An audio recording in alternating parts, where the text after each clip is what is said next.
शङ्कराचार्यमध्यमाम् अस्मदाचार्यपर्यन्तां वन्दे गुरुपरम्पराम् भारतीकरुणापात्रं भारतीपदभूषणं भारतीपदमारूढं भारतीतीर्थमाश्रये विद्याविनयसम्पन्नं वीतरागं विवेकिनं वन्दे वेदान्ततत्त्वज्ञं विधुशेखरभारतीं चतुर्दशसु विद्यासु रमतेजा सरस्वती सा देवी कृपया युक्ता जिह्वा सिद्धिं करोतु मे।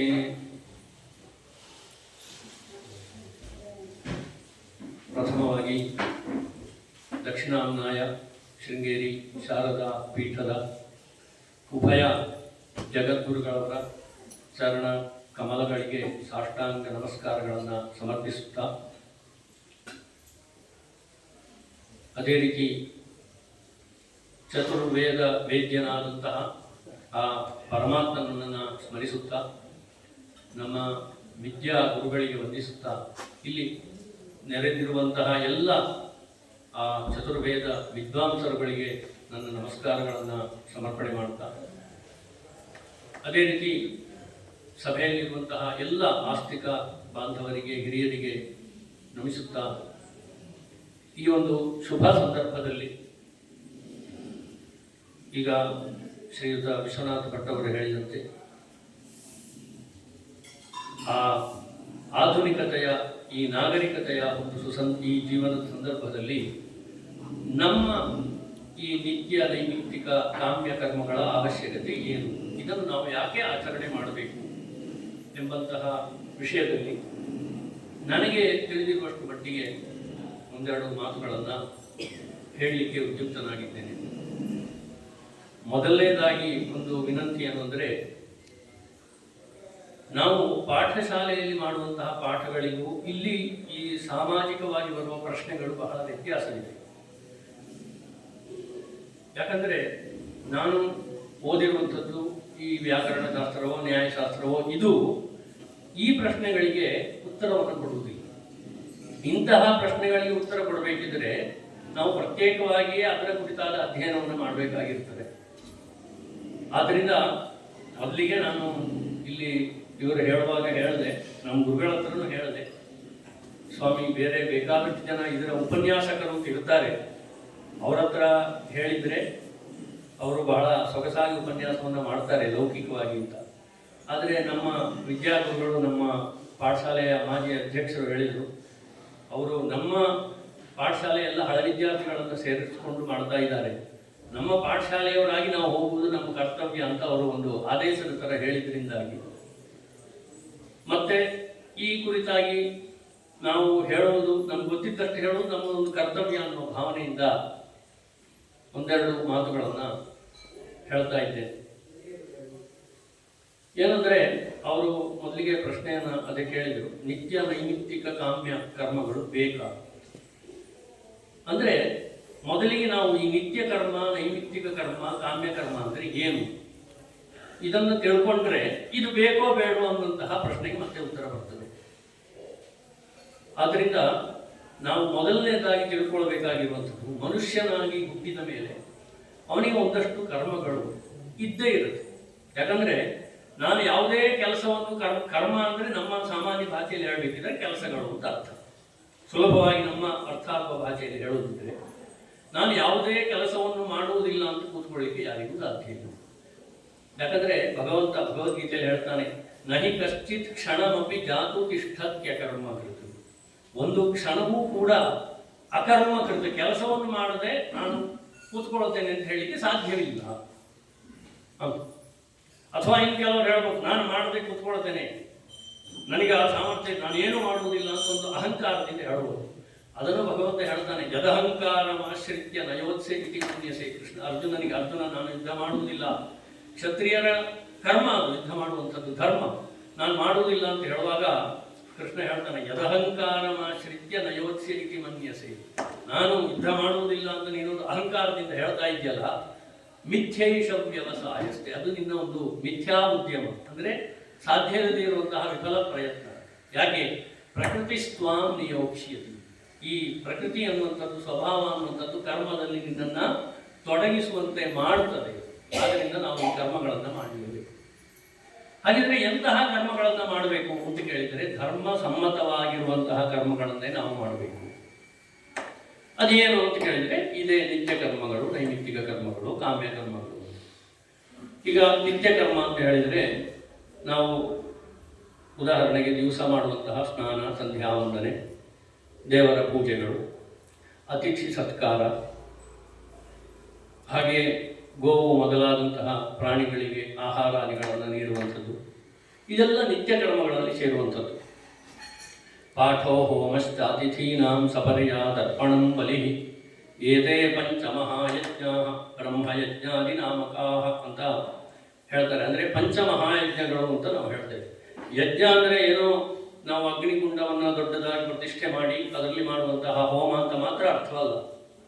ಪಾಠ ಅಂದರೆ ನಿತ್ಯ ಪ್ರತಿ ದಿವಸವೂ ಮಾಡುವಂತಹ ವೇದಗಳ ಪಾಠ, ಆವೃತ್ತಿ. ಅದಕ್ಕೆ ಬ್ರಹ್ಮಯಜ್ಞ ಎಂಬುದಾಗಿ ಹೆಸರು. ನಾವು ಹಿಂದೆ ಓದಿರುವಂತಹ ವಿದ್ಯೆಯು ಮರೆಯದೇ ಇರುವಂತೆ ಪ್ರತಿ ದಿವಸವೂ ಒಂದಿಷ್ಟನ್ನು ಆವೃತ್ತಿಯಾಗಿ ಅದನ್ನು ಬ್ರಹ್ಮಯಜ್ಞ ಮಾಡುವವರೆಗೆ ಗೊತ್ತಿರುತ್ತೆ. ದಿವಸ 4 ವೇದಗಳ ಒಂದೊಂದು ಸೂಕ್ತವನ್ನು ಹೇಳುವಂಥದ್ದು. ಅದಲ್ಲದೆ ನಾವು ಓದಿರುವ ವೇದದಲ್ಲಿ ಎಷ್ಟೋ ಒಂದು ಅಧ್ಯಾಯವೋ ಒಂದು ಪ್ರಶ್ನೆಯೋ ಪಾರಾಯಣವನ್ನು ಮಾಡುವಂಥದ್ದು, ಅದು ಬ್ರಹ್ಮಯಜ್ಞ. ಇದು ಒಂದು ನಿತ್ಯ ಕರ್ಮ, ನಾವು ಪ್ರತಿ ದಿವಸ ಮಾಡಬೇಕಾಗಿರುವಂಥದ್ದು. ಹಾಗೆ ಹೋಮ ಅಂದರೆ ಈಗ ನಾವು ಪ್ರತಿ ದಿವಸ ಗೃಹಸ್ಥರಾದರೆ ಅಗ್ನಿ ಔಪಾಸನಾದಿಗಳನ್ನು ಇರಬಹುದು, ಅಥವಾ ಬ್ರಹ್ಮಚಾರಿ ಆದರೆ ಅಗ್ನಿ ಕಾರ್ಯ, ಅದು ಒಂದು ಹೋಮದ ಲೆಕ್ಕದಲ್ಲಿ ಸೇರುವಂಥದ್ದು. ಈ ರೀತಿಯಾಗಿ ಇರುವಂಥದ್ದು ದೇವ ಪೂಜಾದಿಗಳು ಅದಕ್ಕೆ ಸೇರುವಂಥದ್ದು. ಇದು ದೇವಯಜ್ಞ ಅಂತ ಇದಕ್ಕೆ ಹೆಸರು. ಹಾಗೆ ಅತಿಥೀನಾಂ ಸಪರ್ಯ ಅಂದರೆ ಅತಿಥಿ ಸತ್ಕಾರ, ಅತಿಥಿ ದೇವೋ ಭವ ಅಂತ ಹೇಳುವಂತಹ ಒಂದು ಸಂಸ್ಕೃತಿ ನಮ್ಮದು, ವೇದಗಳಲ್ಲಿ ಉಪನಿಷತ್ತುಗಳಲ್ಲಿ ಹೇಳಿರುವಂಥದ್ದು. ಅಂತಹ ಒಂದು ಅತಿಥಿ ಸತ್ಕಾರ ಅನ್ನುವಂಥದ್ದು ಒಂದು ಯಜ್ಞ, ಅದು ಮನುಷ್ಯ ಯಜ್ಞ ಅಂತ ಅದಕ್ಕೆ ಹೆಸರು. ಅಂದರೆ ನಾವು ಇದನ್ನೆಲ್ಲ ಒಂದು ಕೆಲಸದ ರೀತಿಯಲ್ಲಿ ನೋಡಲಿಲ್ಲ. ಒಂದು ಓದುವುದಾಗಲಿ, ಅತಿಥಿ ಸತ್ಕಾರ ಮಾಡುವುದಾಗಲಿ, ಇದೆಲ್ಲ ಒಂದು ಯಜ್ಞ ಅನ್ನುವ ಭಾವನೆ ನಮ್ಮ ಶಾಸ್ತ್ರಗಳಲ್ಲಿ ಉಲ್ಲೇಖಿತವಾಗಿದೆ. ಹಾಗೆ ತರ್ಪಣ ಅಂದರೆ ಪಿತೃತರ್ಪಣ ಮೊದಲಾದಂತಹವುಗಳು ನಾವು ಬ್ರಹ್ಮಯಜ್ಞದಲ್ಲಿ ಮಾಡುತ್ತೇವೆ, ಅಥವಾ ಆ ಸಂದರ್ಭದಲ್ಲಿ ಸಂಕ್ರಮಣಾದಿಗಳಲ್ಲಿ ನಾವು ತರ್ಪಣಾದಿಗಳನ್ನು ಮಾಡ್ತೇವೆ. ಇದೆಲ್ಲ ನಾವು ಮಾಡಬೇಕಾಗಿರುವಂತಹ ಒಂದು ಕರ್ತವ್ಯಗಳು. ಇದಕ್ಕೆ ಪಿತೃಯಜ್ಞ ಅಂತ ಹೇಳ್ತಾರೆ. ಹಾಗೆ ಬಲಿ ಅಂದರೆ ನಾವು ಗೋಗ್ರಾಸ ಸಮರ್ಪಣೆಯನ್ನು ಮಾಡ್ತೇವೆ, ವೈಶ್ವದೇವಾದಿಗಳನ್ನು ಮಾಡ್ತೇವೆ, ಆ ಊಟದಲ್ಲಿ ಕುತ್ಕೊಳ್ಳುವಾಗ ಆ ಚಿತ್ರಾಹುತಿ ಮೊದಲಾದವುಗಳನ್ನು ಇಡ್ತೇವೆ. ಇದೆಲ್ಲ ಬಲಿ ಅನ್ನುವಂತಹ. ಇದಕ್ಕೆ ಭೂತಯಜ್ಞ ಅಂತ ಹೆಸರು. ಅಂದರೆ ಈ ಪಂಚಮಹಾಯಜ್ಞಗಳು ಮನುಷ್ಯರಿಗೆ ಕರ್ತವ್ಯ. ಅದರಲ್ಲೂ ಮುಖ್ಯವಾಗಿ ಆ ಶಾಸ್ತ್ರ ವಿಹಿತವಾದ ಆಚರಣೆಯನ್ನು ಮಾಡುವಂತಹವರಿಗೆ ಅಗತ್ಯವಾಗಿ ಮಾಡಬೇಕಾಗಿರುವಂಥದ್ದು. ಇದು ನಿತ್ಯ ಕರ್ಮ ಅಂತ ಹೇಳಿಸಿಕೊಳ್ಳುವಂಥವುಗಳು. ಅದಲ್ಲದೆ ನೈಮಿತ್ತಿಕ ಕರ್ಮ ಅನ್ನುವಂಥದ್ದು ಇನ್ನೊಂದು ವಿಭಾಗ. ಅಂದರೆ ನಿಮಿತ್ತ ಇದ್ದಾಗ ಮಾಡುವಂತಹ ಕರ್ಮಗಳು, ಏನೋ ಒಂದು ಕಾರಣ ಇದ್ದಾಗ ಮಾಡಬೇಕು. ಉದಾಹರಣೆಗೆ ಒಬ್ಬನಿಗೆ ಮಗು ಹುಟ್ಟಿದರೆ ಆ ಜಾತ ಕರ್ಮಾದಿಗಳನ್ನು ಮಾಡಬೇಕು, ಆ ಮಗುವಿಗೆ ನಾಮಕರಣವನ್ನು ಮಾಡಬೇಕು, ಆ ಮಗುವಿಗೆ 3ನೇ ವರ್ಷ ಬಂದಾಗ ಚೌಲ ಸಂಸ್ಕಾರವನ್ನು ಮಾಡಬೇಕು. ಹಾಗೆ ಅವನಿಗೆ 5 ವರ್ಷವೋ 8 ವರ್ಷವೋ ಬಂದಾಗ, ಅಥವಾ ಆಯಾಯ ವರ್ಣದವರಿಗೆ, ಬ್ರಾಹ್ಮಣರಿಗೆ ಒಂದು ವಯಸ್ಸಿದೆ, ಕ್ಷತ್ರಿಯರಿಗೆ ಇನ್ನೊಂದು ವರ್ಷ ನಿರ್ದಿಷ್ಟವಾಗಿದೆ, ಅದಕ್ಕೆ ಸಮಯ ಬಂದಾಗ ಆಯಾಯ ಸಂದರ್ಭದಲ್ಲಿ ಉಪನಯನ, ವಿವಾಹಾದಿ ಸಂಸ್ಕಾರಗಳನ್ನು ಮಾಡಿಸಬೇಕು. ಗ್ರಹಣ ಬಂದಾಗ ಆ ಗ್ರಹಣ ಕಾಲದಲ್ಲಿ ಸ್ನಾನ, ಜಪ, ದಾನ ಇತ್ಯಾದಿಗಳನ್ನು ಮಾಡಬೇಕು. ಸಂಕ್ರಮಣಾದಿಗಳ ಕಾಲದಲ್ಲಿ ಅಥವಾ ಏನೋ ಒಂದು ಪಾಪಗಳನ್ನು ನಾವು ತಿಳಿಯದೆ ಮಾಡಿದಾಗ ಅದಕ್ಕೆ ಪ್ರಾಯಶ್ಚಿತ್ತಾದಿಗಳನ್ನು ಮಾಡಬೇಕು. ಈ ಪ್ರಾಯಶ್ಚಿತ್ತ ಕರ್ಮಗಳಿಗೆ ಏನು ಕಾರಣ ಅಂತ ಹೇಳಿದರೆ ಪಾಪ ಅನ್ನುವಂಥದ್ದು ನಿಮಿತ್ತ. ಆ ನಿಮಿತ್ತದಿಂದಾಗಿ ಮಾಡುವಂತಹ ಕರ್ಮಗಳೇನಿದೆಯೋ ಅದು ನೈಮಿತ್ತಿಕ ಕರ್ಮಗಳು. ಇನ್ನೊಂದು ಕಾಮ್ಯ ಕರ್ಮಗಳು. ಅಂದರೆ ನಮಗೆ ಏನೋ ಒಂದು ಬೇಕು ಅನ್ನುವಂತಹ ಅಪೇಕ್ಷೆಯಿಂದ ವೇದಗಳಲ್ಲಿ ಬಹಳಷ್ಟು ವಿಹಿತವಾಗಿವೆ ಕಾಮ್ಯ ಕರ್ಮಗಳು. ಜ್ಯೋತಿಷ್ಠೋಮೇನ ಸ್ವರ್ಗ ಕಾಮ ಯಜೇತ ಇತ್ಯಾದಿ ವಾಕ್ಯಗಳನ್ನು ಹೇಳ್ತಾರೆ. ಆ ಜ್ಯೋತಿಷ್ಠೋಮಾದಿ ಶ್ರೌತ ಯಾಗಗಳನ್ನು ಮಾಡಬೇಕು, ಸ್ವರ್ಗ ಅನ್ನುವಂಥದ್ದು ಸಿಗುತ್ತೆ. ಅಥವಾ ನಾವು ಸಾಮಾನ್ಯವಾಗಿ ಹೇಳ್ತೇವೆ, ಈಗ ಗಣಪತಿ ಹೋಮ ಮಾಡಿ ಯೋ ಮೋದಕ ಸಹಸ್ರೇಣ ಯಜತಿ ಸವಾಂಚಿತ ಫಲಮವಾಪ್ನೋತಿ ಯಸ್ಸಾಧ್ಯ ಸಮಿದ್ಧರಿ ಯಜತಿ ಸ ಸರ್ವಲ್ಲಭತೆ ಸ ಸರ್ವಲ್ಲಭತೆ ಹೀಗೆ ವೇದದಲ್ಲಿ ಇಂತಹ ಒಂದು ಕರ್ಮವನ್ನು, ಹೋಮವನ್ನು, ಜಪವನ್ನು ಮಾಡಿದ್ರಿಂದಾಗಿ ಆ ಎಲ್ಲವೂ ಸಿಗುತ್ತೆ, ಅಥವಾ ಏನೋ ಹೋಮಾನ ಪಾರಾಯಣವನ್ನು ಮಾಡಬೇಕು, ಇಂತಹ ಪಾಪಗಳಿಂದ ವಿಮುಕ್ತನಾಗ್ತಾನೆ. ಈ ರೀತಿಯಾಗಿ ಫಲಗಳನ್ನು ಹೇಳಿ ಆ ಫಲದ ಒಂದು ಅಪೇಕ್ಷೆಯಿಂದ ಮಾಡುವಂತಹ ಕರ್ಮಗಳು, ಅಥವಾ ಬೇರೆ ಬೇರೆ ನಾವು ವ್ರತಗಳನ್ನು ಮಾಡ್ತೇವೆ. ಯಾವುದೋ ಒಂದು ಇಷ್ಟಾರ್ಥವನ್ನು ಈಡೇರಿಸಲಿಕ್ಕೆ ಏನೋ ಸತ್ಯನಾರಾಯಣ ವ್ರತ, ಏನೋ ಮಂಗಳಕ್ಕಾಗಿ ಮಂಗಳಗೌರಿ ವ್ರತ, ಈ ರೀತಿಯಾಗಿ ಬೇರೆ ಬೇರೆ ವ್ರತಗಳನ್ನು ಮಾಡ್ತೇವೆ. ಫಲದ ಅಪೇಕ್ಷೆಯಿಂದ, ಕಾಮನೆಯಿಂದ ಮಾಡುವಂತಹವುಗಳು ಕಾಮ್ಯ ಕರ್ಮಗಳು. ಈ ರೀತಿಯಾಗಿ 3 ವಿಧವಾದಂತಹ ಕರ್ಮಗಳನ್ನು ಮುಖ್ಯವಾಗಿ ಹೇಳ್ತಾರೆ. ಇನ್ನೂ ಇದರಲ್ಲಿ ವಿಭಾಗಗಳು ಬೇರೆ ಬೇರೆ ಇದೆ. ಕೆಲವು ಕರ್ಮಗಳು ನಿತ್ಯವೂ ಹೌದು, ನೈಮಿತ್ತಿಕವೂ ಹೌದು. ಇನ್ನೊಂದು ವಿಷಯ ಹೇಳಬೇಕು ಅಂದರೆ, ಈ ನಿತ್ಯ ಕರ್ಮಗಳು ಅನ್ನುವಂಥದ್ದನ್ನು ನಾವು ಅವಶ್ಯವಾಗಿ ಮಾಡಲೇಬೇಕು. ಮಾಡದೇ ಇದ್ದರೆ ಅದರಿಂದ ಪ್ರತ್ಯವಾಯ ಅಂದರೆ ದೋಷ, ಪಾಪ ಅಂತ ಇಟ್ಕೊಳ್ಳುವ ಅಂತಹ ಒಂದು ದೋಷ ಉಂಟಾಗ್ತದೆ. ಅದನ್ನು ಅವಶ್ಯವಾಗಿ ಮಾಡಲೇಬೇಕು ಅಂತ ಶಾಸ್ತ್ರದಲ್ಲಿ ಹೇಳ್ತಾ ಇದ್ದಾರೆ. ನೈಮಿತ್ತಿಕ ಕರ್ಮ ಅಂದರೆ ಅದು ಪ್ರತಿ ದಿವಸವೂ ಮಾಡುವಂಥದ್ದಲ್ಲ, ಆದರೆ ಅದು ನಿಮಿತ್ತ ಬಂದಾಗ ಮಾಡುವಂಥದ್ದು. ಆದರೆ ಅದನ್ನು ನಿತ್ಯ ಕರ್ಮದಂತೆ ಮಾಡಲೇಬೇಕು. ಅದನ್ನು ಮಾಡದೇ ಇದ್ದರೂ ದೋಷಗಳು ಉಂಟಾಗ್ತದೆ. ಈಗ ಸಂಕ್ರಮಣಾದಿಗಳಲ್ಲಿ, ಗ್ರಹಣಾದಿ ಕಾಲದಲ್ಲಿ ನಾವು ಮಾಡಬೇಕಾದಂತಹ ಕಾರ್ಯವನ್ನು ಮಾಡದೇ ಇದ್ದರೆ ದೋಷ ಉಂಟಾಗ್ತದೆ. ಅದರಿಂದ ಅದು ಒಂದು ರೀತಿಯಲ್ಲಿ ನೈಮಿತ್ತಿಕವೂ ಹೌದು, ನಿತ್ಯವೂ ಹೌದು. ಇನ್ನು ಕಾಮ್ಯ ಕರ್ಮಗಳು, ಅದು ನಮ್ಮ ಫಲಾಪೇಕ್ಷೆಯನ್ನು ಹೊಂದಿಕೊಂಡು ನಮಗೆ ಸಂತೋಷ ಇದ್ದರೆ ಮಾಡಬಹುದು, ಅಥವಾ ಕಷ್ಟ ಆಗ್ತದೆ, ಅಥವಾ ನಮಗೆ ಅಂತಹ ಒಂದು ಬಯಕೆ ಇಲ್ಲ, ಸರಿ, ನಮಗೆ ಅನುಕೂಲಕ್ಕೆ ತಕ್ಕಂತೆ ಮಾಡಿದ. ಈ ರೀತಿಯಾಗಿ ಕರ್ಮಗಳನ್ನು ವಿಭಾಗ ಮಾಡಿ ಮುಖ್ಯವಾಗಿ ವಿಧಿಸಲಾಗಿದೆ. ಆದರೆ ಇಲ್ಲಿಗ ಬಂದಂತಹ ಪ್ರಶ್ನೆ ಏನು ಅಂತ ಕೇಳಿದರೆ, ಇಂತಹ ಒಂದು ಕರ್ಮಗಳನ್ನು ಮಾಡುವಂತಹ ಅಗತ್ಯ ಇದೆಯೇ? ಯಾಕಂದರೆ ನಾವು ನಾಗರಿಕತೆಯ ಯುಗದಲ್ಲಿದ್ದೇವೆ, 21ನೇ ಶತಮಾನದಲ್ಲಿದ್ದೇವೆ ಅಂತೆಲ್ಲ ಅವ್ರು ಹೇಳಿದರು. ಅವರಂದರೆ ಜನರ ಸಾಮಾನ್ಯವಾಗಿ ಎಲ್ಲರ ಬರುವ ಪ್ರಶ್ನೆಯನ್ನು ಅವರು ಇಲ್ಲಿ ಪ್ರಶ್ನೆಯ ರೂಪದಲ್ಲಿ ಎತ್ತಿದ್ದಾರೆ. ನಾವು ಒಂದು ಯೋಚನೆ ಮಾಡಬೇಕು. ಇಂತಹ ನಿತ್ಯ ನೈಮಿತ್ತಿಕ ಕಾಮ್ಯ ಕರ್ಮಗಳು ನಮಗೆ ಬೇಡ, ಇದನ್ನು ಮಾಡುವುದು ಬೇಡ, ನಾವು ನಾಗರಿಕತೆ ಯುಗದಲ್ಲಿ ಇದ್ದೇವೆ ಅಂತ ಯಾರು ಹೇಳ್ತಾರೋ ನಾವು ಕೇಳಬೇಕಾಗ್ತದೆ. ಅವಾಗ ಇಂತಹ ಎಲ್ಲ ಕರ್ಮಗಳನ್ನು ಬಿಟ್ಟರೆ ಅದು ನಾಗರಿಕತೆ ಅಂತ ಅನಿಸ್ಕೊಳ್ಳುತ್ತದಾ ಅಂತ ಮೊದಲು ಕೇಳಬೇಕಾಗುತ್ತೆ. ಯಾಕಂದ್ರೆ ನಾಗರಿಕತೆ ಅಂದ್ರೆ ಏನು?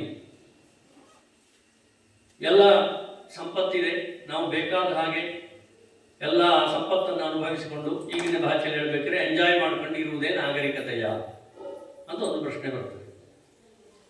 ಯಾಕೆ?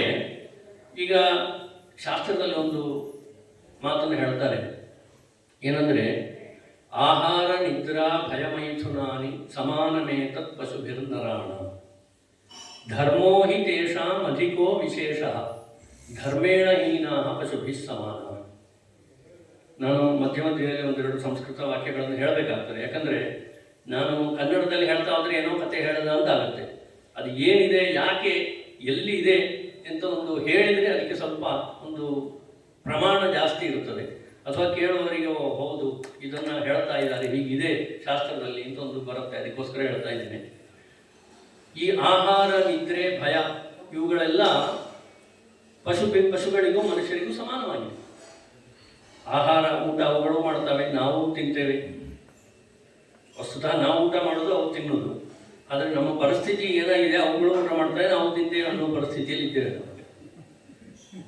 ಅದಲ್ಲದೆ ಭಯ, ಹೆದರಿಕೆ ಅವಕ್ಕೂ ಆಗುತ್ತೆ, ನಮಗೂ ಹೆದರಿಕೆ ಅನ್ನುವಂಥದ್ದು ಆಗುತ್ತೆ. ಆದರೆ ನಮಗೆ ಯಾವಾಗಲೂ ಹೆದರಿಕೆನೇ ಈಗ, ಆ ಥರದ ಪರಿಸ್ಥಿತಿ ಇದೆ. ನಿದ್ರೆ, ಅವುಗಳಿಗೆ ನಿದ್ರೆ ಬಂದಾಗ ನಿದ್ರೆ ಮಾಡ್ತಾರೆ, ನಾವು ಎಷ್ಟೊತ್ತಿಗೂ ನಿದ್ರೆ ಮಾಡ್ತೇವೆ, ಹಂಗಿದೆ ಪರಿಸ್ಥಿತಿ. ಸಂತಾನೋತ್ಪತ್ತಿ ಅವುಗಳು ಮಾಡ್ತವೆ, ನಾವು ಮಾಡ್ತೇವೆ. ಆದರೆ ಇದೆಲ್ಲ ಸಮಾನವಾಗಿದೆ. ಪಶುಭಿಃ ನರಾಣ. ಈ ನಾಗರಿಕತೆ ಅಂದರೆ ನಗರದಲ್ಲಿ ಇರುವವರು ನಾಗರಿಕರು, ಅಂದರೆ ಮನುಷ್ಯರೇ ಅನ್ನುವ ಭಾವನೆಯಿಂದ ನಾವು ಹೇಳ್ತಾ ಇದ್ದೇವೆ. ಆದರೆ ಆ ಪ್ರಾಣಿಗಳಿಗೂ ಈಗ ನಮಗೂ ಏನು ವ್ಯತ್ಯಾಸ? ಎಲ್ಲ ಒಂದೇ ರೀತಿ ಆಯ್ತಲ್ಲ. ಧರ್ಮೋ ಹಿ ತೇಷಾಂ ಅಧಿಕೋ ವಿಶೇಷ. ಈ ಧರ್ಮ ಅನ್ನುವಂಥದ್ದು ಏನಿದೆ ಅದೊಂದೇ ಮನುಷ್ಯರಿಗೆ ಪ್ರಾಣಿಗಳಿಗಿಂತಲೂ ವಿಶೇಷವಾಗಿ ಇರುವಂಥದ್ದು. ಧರ್ಮೇಣ ಹೀನಾ ಪಶುಭಿಃ ಸಮಾನ. ಈ ಧರ್ಮ ಅನ್ನುವಂಥದ್ದು ಇಲ್ಲಿದ್ದರೆ ನಾವು ಪಶುಗಳು ಒಂದೇ, ನಮಗೇನು ವ್ಯತ್ಯಾಸ ಇಲ್ಲ. ಯಾಕಂದರೆ ಅವುಗಳು ಸುತ್ತಾ ಇರ್ತವೆ, ತಿಂತಾ ಇರ್ತವೆ, ಎಲ್ಲ ಬಿದ್ದುಕೊಳ್ತವೆ.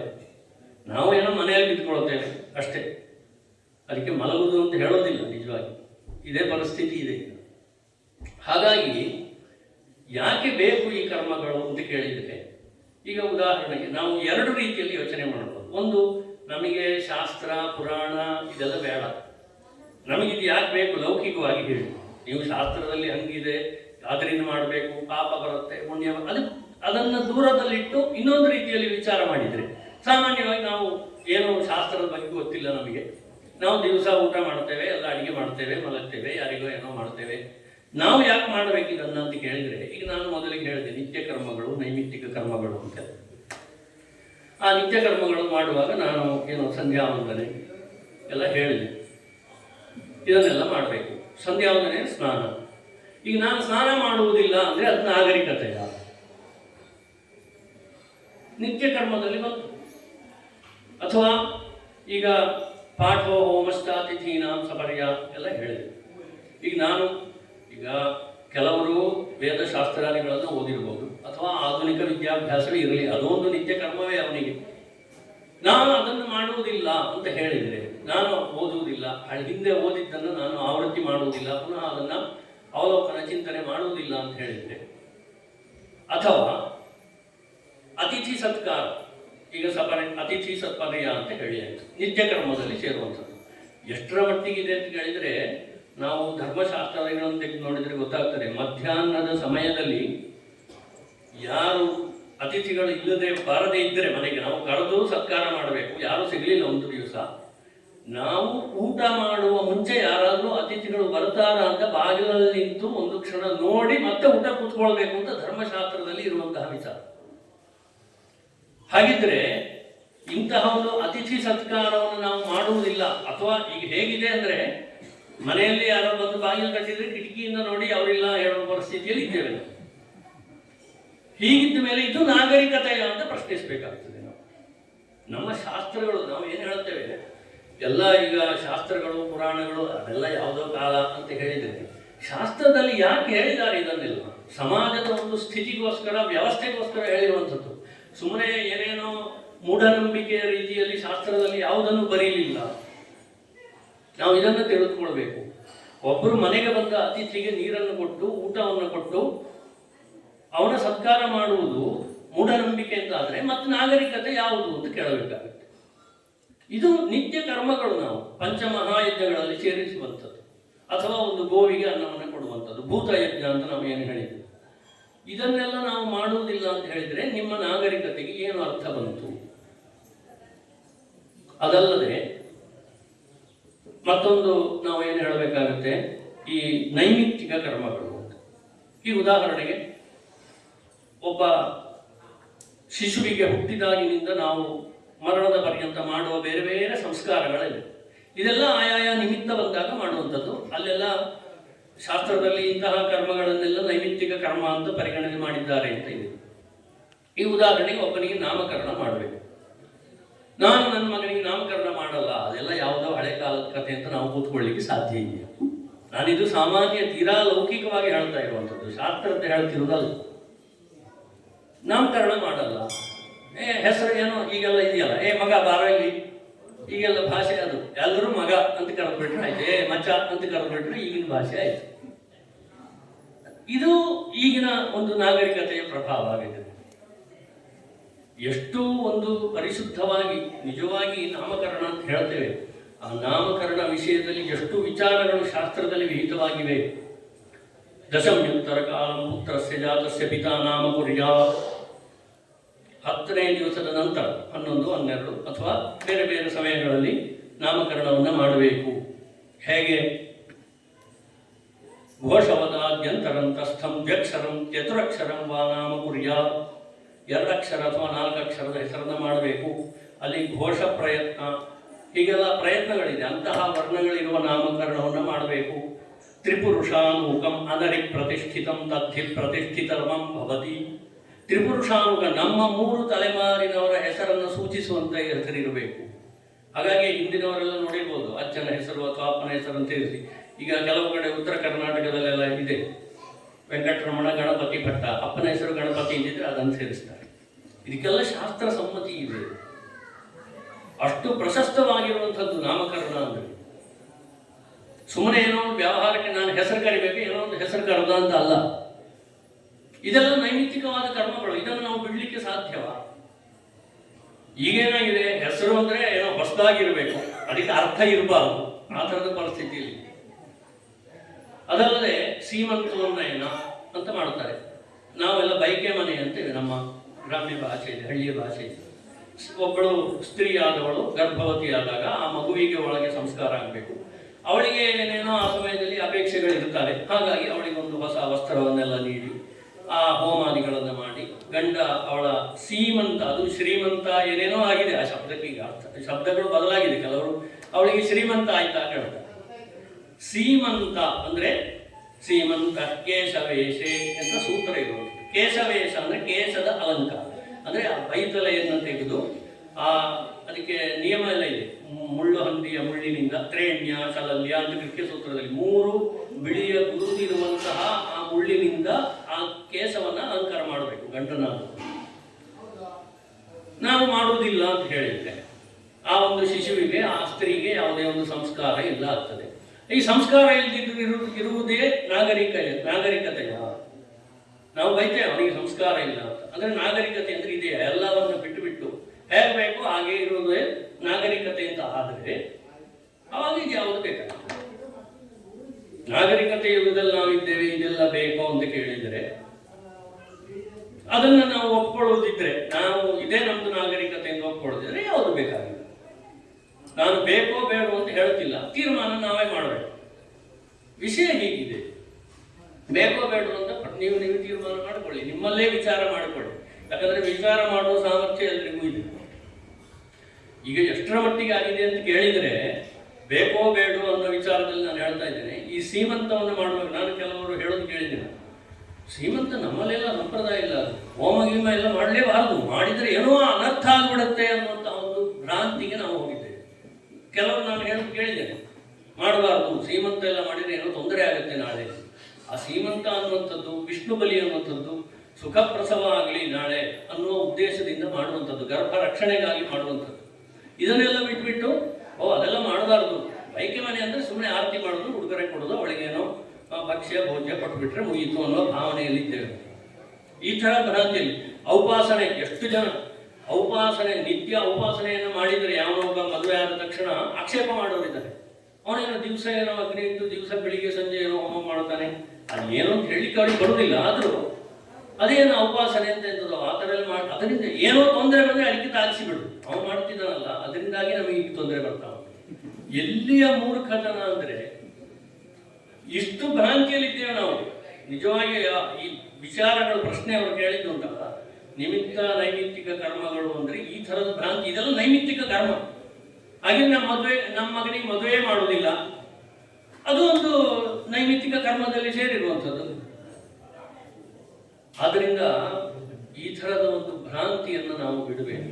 ಯಾಕಂದ್ರೆ ಅತ್ಯಂತ ಅಗತ್ಯವಾಗಿ ಮಾಡಬೇಕಾಗಿರುವಂತಹ ಕರ್ಮಗಳಿದೆಲ್ಲ, ಇದನ್ನೆಲ್ಲ ನಾವು ಬಿಡ್ತಾ ಇದ್ದೇವೆ ಅಂತ ಹೇಳಿದ್ರೆ ನಾವು ಇನ್ನು ನಾಗರಿಕತೆ ಅಲ್ಲ, ಅಧಃಪತನಕ್ಕೆ ಹೋಗ್ತಾ ಇದ್ದೇವೆ ಅಂತ ಅರ್ಥ. ಪ್ರಾಣಿಗಳ ಹಾಗಾಗ್ತಾ ಇದ್ದೇವೆ.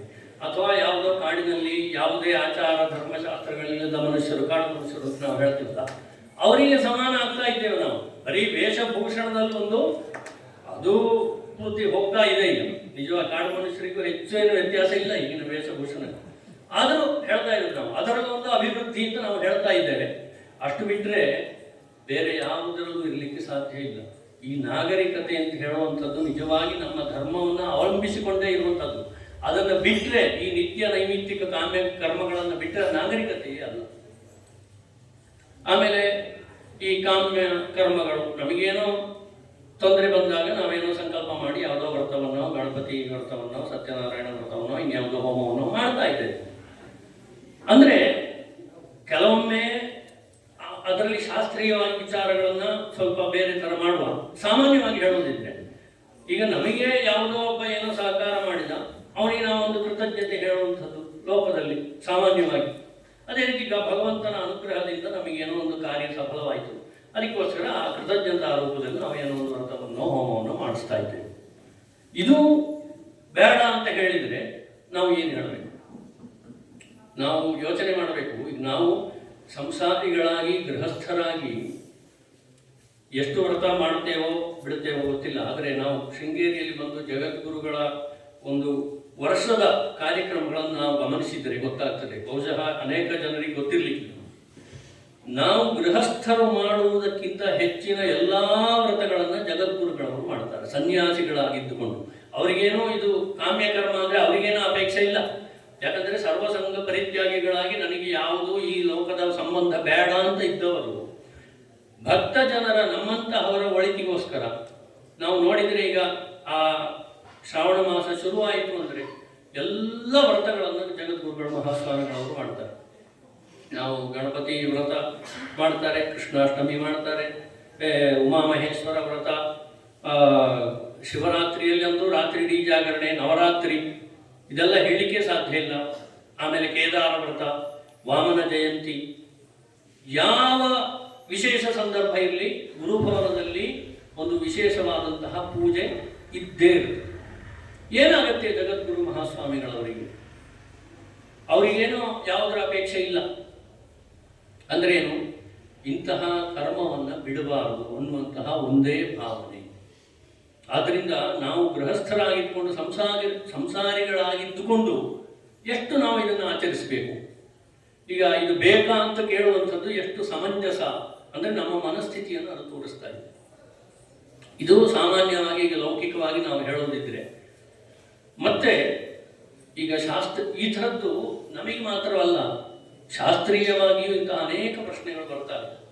ಯಾಕಂದರೆ ಭಗವದ್ಗೀತೆಯಲ್ಲಿ ಅರ್ಜುನ ಕೇಳ್ತಾನೆ. ಮೊದಲಿಗೆ ಏನಂದರೆ ಕೃಷ್ಣ ಜ್ಞಾನಯೋಗ ಕರ್ಮಯೋಗ ಅಂತ ಎರಡನ್ನು ಪ್ರತಿಪಾದನೆ ಮಾಡ್ತಾ ಹೋಗ್ತಾನೆ. ಸಾಂಖ್ಯಯೋಗವು ಪೃಥಕ್ಕಾಲ ಪ್ರವದಂತಿ ನವಂಡಿತಾ ಏಕಮಪ್ಯಾಸ್ತಿ ತತ್ಸಮ್ಯ ಉಭಯವರು ವಿಂದತೆ ಫಲಂ. ಹೀಗೆ ಹೇಳ್ತಾ ಜ್ಞಾನ ಅನ್ನುವಂಥದ್ದು ಅತ್ಯಂತ ಶ್ರೇಷ್ಠವಾಗಿರುವಂಥದ್ದು ಅಂತ ಒಂದು ಕಡೆ ಹೇಳ್ತಾನೆ. ಮತ್ತೊಂದು ಕಡೆ ಕರ್ಮವನ್ನು ಮಾಡಲೇಬೇಕು, ಕರ್ಮವೇ ಅತ್ಯಂತ ಪ್ರಧಾನ ಎಂಬುದಾಗಿ ಹೇಳ್ತಾನೆ. ಹಾಗಿದ್ರೆ ಕರ್ಮವನ್ನು ಮಾಡಬೇಕೋ ಬೇಡವೋ ಸಂದೇಹಗಳು. ಅರ್ಜುನನೇ ಸ್ವತಃ ಕೇಳ್ತಾನೆ, ಜಾಯಸಿ ಚೇತ್ ಕರ್ಮಣಸ್ತೆ ಮತಾ ಬುದ್ಧಿರ್ಜನಾರ್ದನ.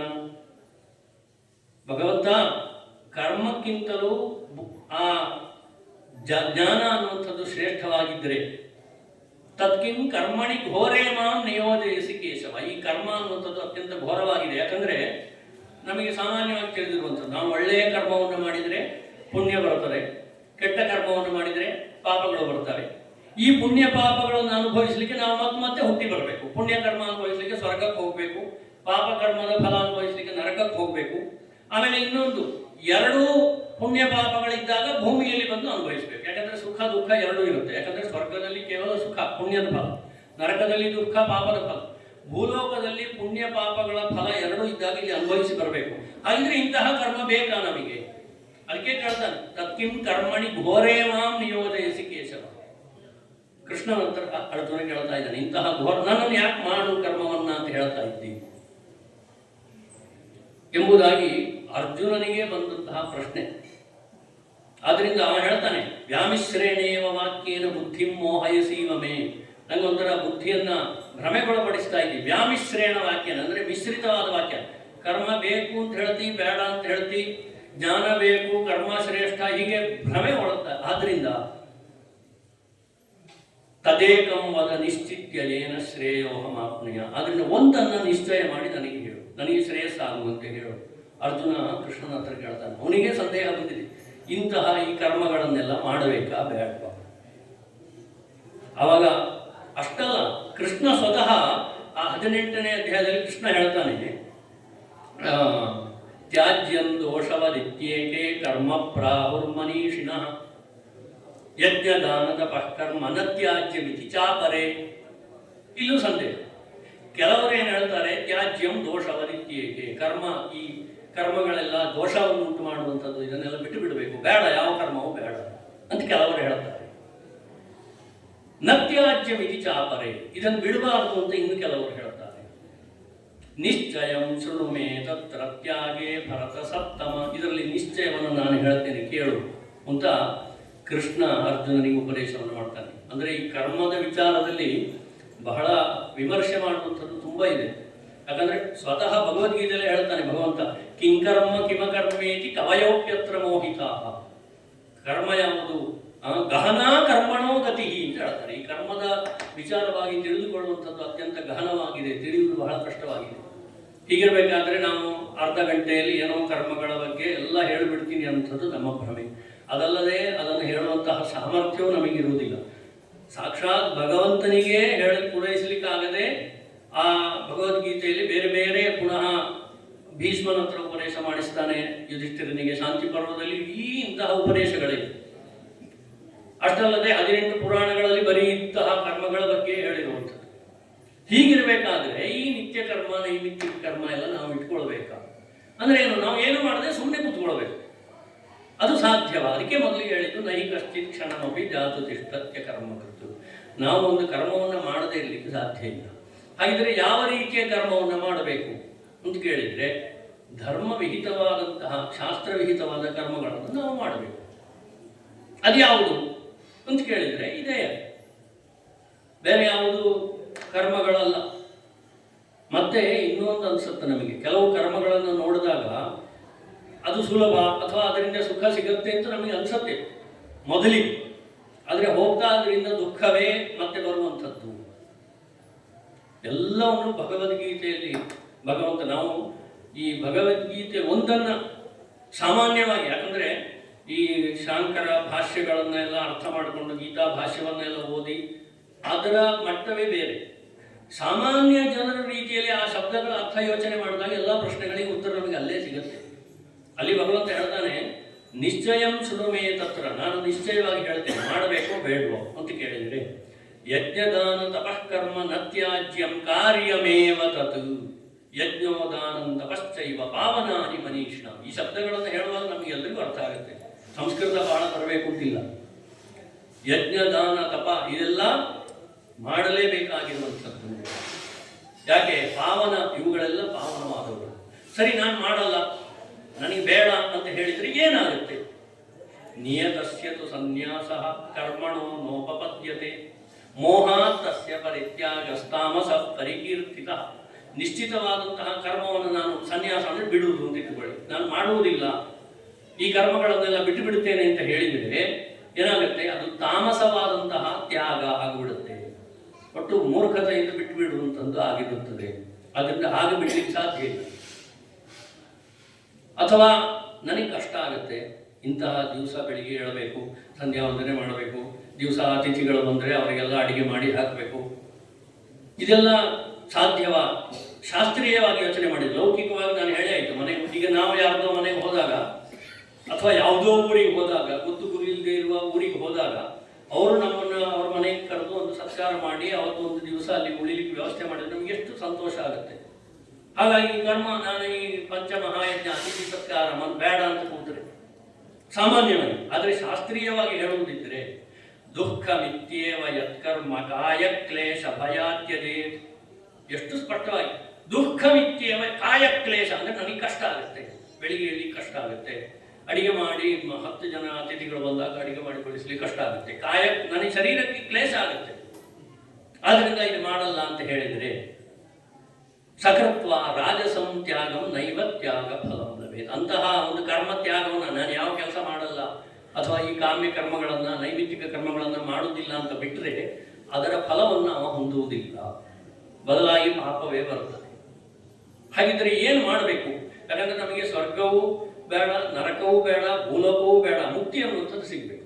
ಮುಕ್ತಿ ಅನ್ನೋದು ಸಿಗಬೇಕಿದ್ರೆ ಏನು? ಈ ಪುಣ್ಯ ಪಾಪಗಳು ಎರಡೂ ಇಲ್ಲದ ಆಗಬೇಕು. ಪುಣ್ಯ ಪಾಪ ಎರಡೂ ಇಲ್ಲದೆ ಆಗಬೇಕಿದ್ರೆ ನಾವು ಯಾವ ಕರ್ಮವನ್ನು ಮಾಡಬಾರದು ಅಂತ ನಿಮ್ಮ ಊಹೆ ಇರಬಹುದು. ಹಾಗಿರ್ಲಿಕ್ಕೆ ಸಾಧ್ಯವಾ? ಯಾವುದೇ ಕರ್ಮವನ್ನು ಮಾಡಲ್ಲ ಅಂತ ಇರ್ಲಿಕ್ಕೆ ಸಾಧ್ಯ ಇಲ್ಲ.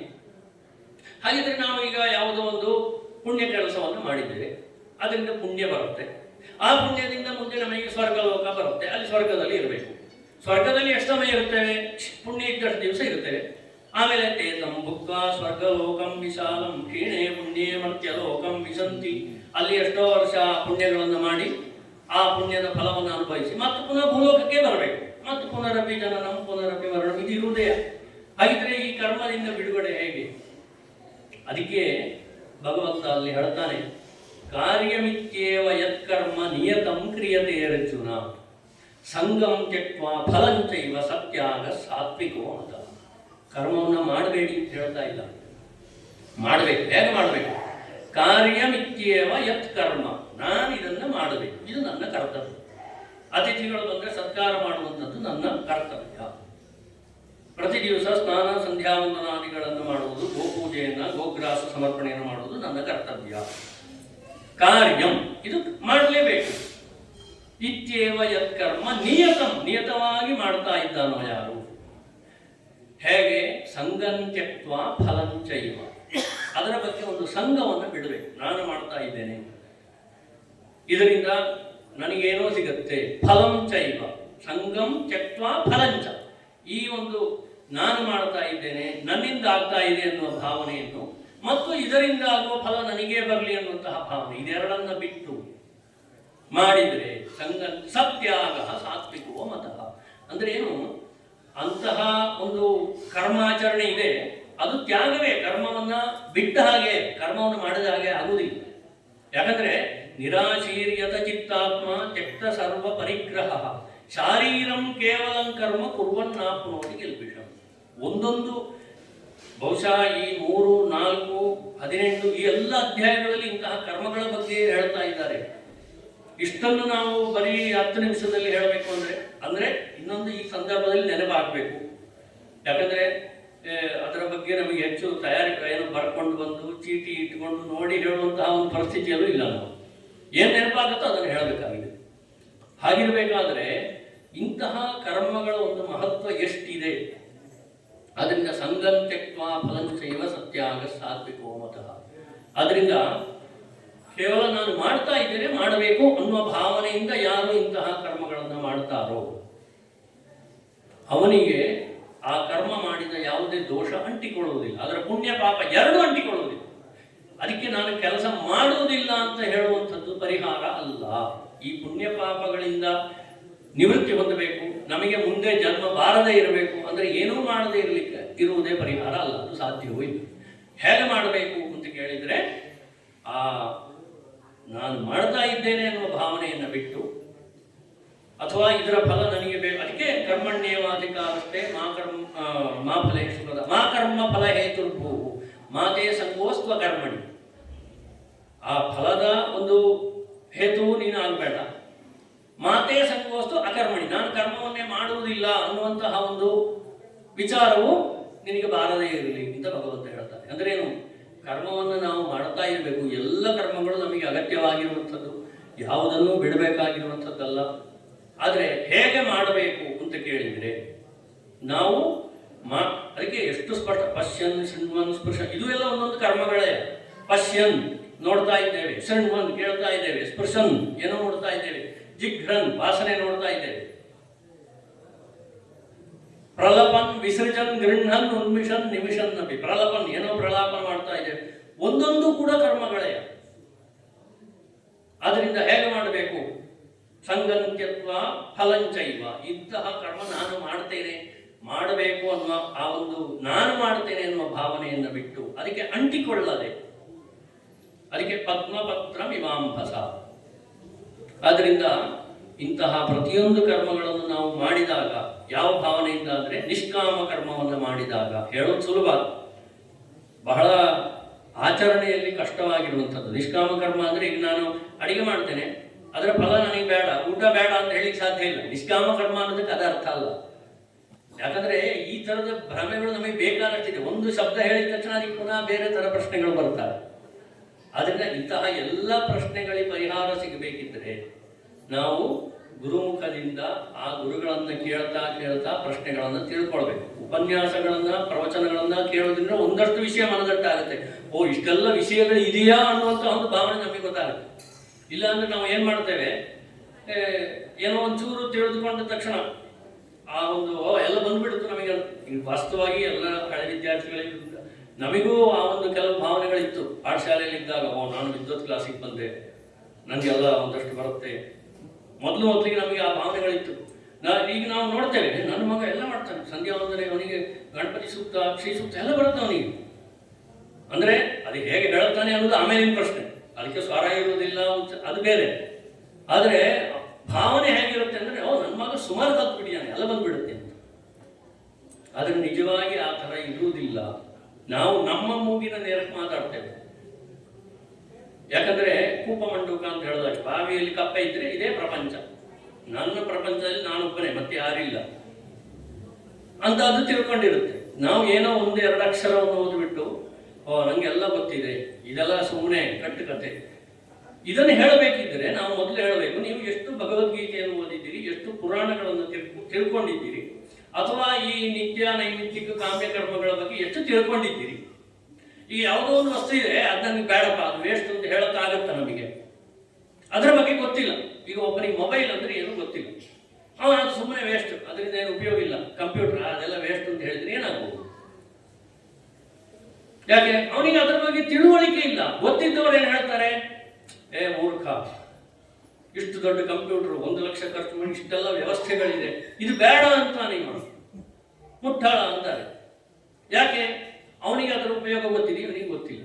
ಈ ಕಾಮ್ಯ ಕರ್ಮ ನಿತ್ಯ ಕರ್ಮ ಇದು ಏನು ಅಂತಲೇ ಗೊತ್ತಿಲ್ಲದೆ ಸುಮ್ಮನೆ ಅದೆಲ್ಲ ಧರ್ಮಶಾಸ್ತ್ರ ವೇಸ್ಟ್, ಉಪಯೋಗ ಇಲ್ಲ ಅಂತ ಹೇಳಿದ್ರೆ ಏನಾಗುತ್ತೆ? ಅಂದ್ರೆ ಈಗ ಅವರೊಂದು ವಿಚಾರವನ್ನು ಹೇಳಿದ್ರು, ಆಧುನಿಕ ಯುಗದಲ್ಲಿ ನಾವು ಶ್ರೀಮಂತಿಕೆ, ಹಣ ಇದೆಲ್ಲ ಇದ್ದರೆ ಅವನಿಗೆ ಗೌರವ ಸಿಗ್ತದೆ, ಬರೀ ಈ ಥರ ಅನುಷ್ಠಾನಗಳನ್ನ ಕರ್ಮಾಚರಣೆಯನ್ನು ಮಾಡ್ತಾ ಇದ್ದವನಿಗೆ ಬೆಲೆ ಸಿಗುವುದಿಲ್ಲ ಅಂತ. ನಿಜವಾಗಿ ನಾವು ಯೋಚನೆ ಮಾಡಬೇಕು. ಈಗ ಉದಾಹರಣೆ ನಾನು ಕಂಪ್ಯೂಟರ್ ದೃಷ್ಟ ಅಂತ ಹೇಳಿದೆ. ಈಗ ಅವನು ಯಾರೋ ಉಪಯೋಗ ಅದರ ಗೊತ್ತಿಲ್ಲದೆ ಇದ್ದವನು ಈ ಕಂಪ್ಯೂಟರ್ ವೇಸ್ಟ್ ಅಂದ ತಕ್ಷಣ ಜನರು ಏನು ತಿಳ್ಕೊಳ್ತಾರೆ, ಇವ ಮೂರ್ಖ, ಇವನಿಗೆ ಕಂಪ್ಯೂಟರ್ ಬಗ್ಗೆ ಏನು ಗೊತ್ತಿಲ್ಲ ಅಂತ ಹೇಳ್ತಾರೆ. ಬಿಟ್ರೆ ಆ ಕಂಪ್ಯೂಟರಿನ ಮೌಲ್ಯ ಕಡಿಮೆ ಆಗುವುದಿಲ್ಲ. ಅದಕ್ಕೆ ಹೇಳ್ತಾರೆ ಶಾಸ್ತ್ರದಲ್ಲಿ, ಸುಭಾಷಿತಕಾರ ಹೇಳ್ತಾರೆ, ಒಬ್ಬ ಆ ಮಣಿಯ ಮೌಲ್ಯವನ್ನು ಹುಡುಕುವಂತಹ ಒಬ್ಬ ಜವಾಬ್ದಾರಿಯಿಂದ ವ್ಯಕ್ತಿ, ಅವನ ಕೈಗೆ ಒಂದು ವಜ್ರ ಸಿಗುತ್ತೆ. ಆ ವಜ್ರ ಕೋಟಿ ಕಟ್ಟಲೆ ಬೆಲೆ ಬಾಳುವಂತಹ ವಜ್ರ. ಅಂತಹ ವಜ್ರವನ್ನ ಬರೀ ಇದೊಂದು 100 ರೂಪಾಯಿ ಇರಬಹುದು ಅಂತ ಮೌಲ್ಯ ನಿಶ್ಚಯ ಮಾಡಿದರೆ ಅದರಿಂದ ಮೌಲ್ಯ ಕಡಿಮೆ ಆಗುವುದು ಯಾರದು? ಆ ಮಣಿಯ ಮೌಲ್ಯ ಕಡಿಮೆ ಆಗುತ್ತೋ ಆ ನಿಶ್ಚಯ ಮಾಡಿದವನು ಮೂರ್ಖ ಅಂತ ಆಗುತ್ತೆ. ಅದೇ ರೀತಿ ಇಂತಹ ಒಂದು ಕರ್ಮಾಚರಣೆಯನ್ನು ನಾವು ಮಾಡದೆ ಇದೆಲ್ಲ ಸುಮ್ಮನೆ ವ್ಯರ್ಥ ಅಂತ ಹೇಳಿದರೆ ನಮ್ಮ ಒಂದು ಮೌಲ್ಯ ಕಡಿಮೆ ಆಗುತ್ತೆ. ಅಥವಾ ಇದು ವ್ಯರ್ಥ ಅಂತ ಯಾರು ಹೇಳ್ತಾನೋ ಅವನ ಯೋಗ್ಯತೆ ಅದರಿಂದ ಗೊತ್ತಾಗುತ್ತೆ. ಬಿಟ್ಟರೆ ಕರ್ಮಾಚರಣೆಯನ್ನು ಮಾಡ್ತಾ ಇರುವವರಿಗೆ ಯಾವುದೇ ತೊಂದರೆ ಇಲ್ಲ. ನಾವು ಮಾಡಬೇಕಾಗಿದ್ದನ್ನು ನಾವು ಮಾಡ್ತೇವೆ ಅನ್ನುವಂತಹ ತೃಪ್ತಿ ನಮ್ಮಲ್ಲಿ ಇರುತ್ತದೆ. ಹೆಚ್ಚಕ್ಕೆ ನಾವು ಸಾಮಾನ್ಯವಾಗಿ ಹೇಳ್ತೇವೆ, ಭಗವದ್ಗೀತೆಯಲ್ಲಿ ಭಗವಂತ ಏನು ಹೇಳ್ತಾನೆ, ಕರ್ಮಣೈವ ಹಿ ಸಂಸಿದ್ಧಿಮಾಸ್ಥಿತ ಜನಕಾದಯ. ಜನಕಾದಿ ಮಹಾರಾಜರುಗಳಿದ್ದರು, ಅವರೆಲ್ಲ ಹೇಗೆ ಸಿದ್ಧಿಯನ್ನು ಪಡೆದ್ರು ಹೇಳಿದ್ರೆ, ಕರ್ಮಣೈವ ಹಿ ಸಂಸಿದ್ಧಿಂ ಆಸ್ಥಿತ. ಕರ್ಮವನ್ನು ಮಾಡಿಯೇ, ಇಂತಹ ಎಲ್ಲ ಕರ್ಮಾಚರಣೆಗಳನ್ನು ಮಾಡಿಯೇ ಅವರು ಸಿದ್ಧಿಯನ್ನು ಪಡೆದರು. ಲೋಕ ಸಂಗ್ರಹಮೇವಾಪಿ ಸಂಪಶ್ಯನ್ ಕರ್ತುಮರ್ಹಸಿ.